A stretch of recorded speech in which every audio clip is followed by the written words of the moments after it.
কবির 3টি কলা কিনলো 750 টাকা দিয়ে। সে 1350 টাকা দিয়ে 50 টাকায় সবগুলো কলা বিক্রয় করে দিল। সে ক্রয়ের উপর শতকরা কত লাভ করলো? এখানে একটা সহজ অঙ্ক। সে এত টাকা দিয়ে ক্রয় করছে, এত টাকায় বিক্রয় করছে। তাহলে আমাদের কি দেখো, ক্রয় মূল্য কম আছে, বিক্রয় মূল্য বেশি আছে, তার মানে লাভ হয়। তাহলে এখানে আর কোনো, এখানে কিন্তু সংখ্যাটা কাজ করবে না। সংখ্যা যেহেতু একটাই, 3টি কলা, ঠিক আছে? তাহলে আমাদের লাভ হয়, কি হয়? লাভ হয়। তাহলে বিক্রয় মূল্য কত ছিল? 1350 মাইনাস ক্রয় মূল্য ছিল 750। তাহলে লাভ হয় কত টাকা? 600 টাকা। এখন খেয়াল করো, আমাদের যে লাভ হয় 600 টাকা, আমরা কত টাকায় 600 টাকা লাভ করি?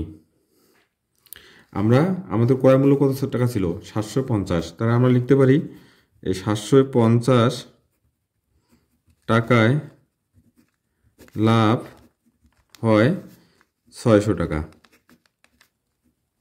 কত টাকা? 600 টাকা। তাহলে 1 টাকায় লাভ হবে কম, কম হলে ভাগ উপরে 600, নিচে 750। অতএব কত টাকায়? 100 টাকায় শতকরা, তার 100 টাকায় বেশি হবে, উপরে 100, উপরে যাবে, নিচে 750। এখানে আমি ক্যালকুলেশনটা করলাম না, উত্তর আসবে 80 টাকা। ঠিক আছে? তাহলে উত্তর লেখা এখন 80 টাকা উত্তর পার্সেন্টেজে দেওয়া আছে। তাহলে উত্তর লাভ হয় কত? 80%।